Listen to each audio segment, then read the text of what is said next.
Ka jing roi bangan ai sapi ka dei melong jingkhiah ubla mong.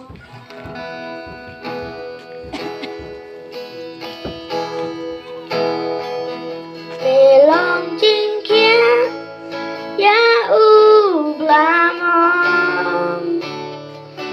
Melong tiêu kulap ka sharon.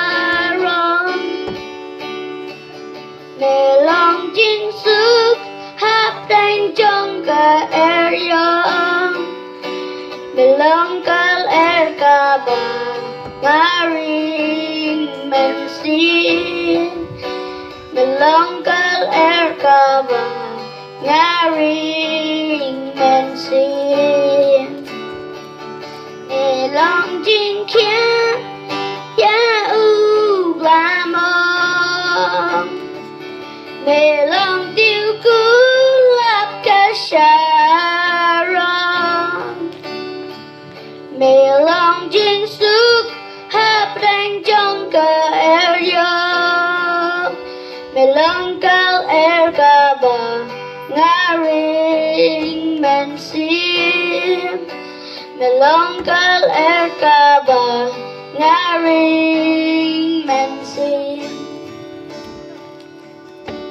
Melong jing in jong nga.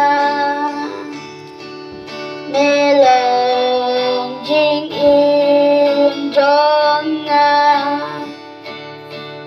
Melong jing in jong nga. Melong jing in jong nga. Melong jingkhiah ya ubla mong.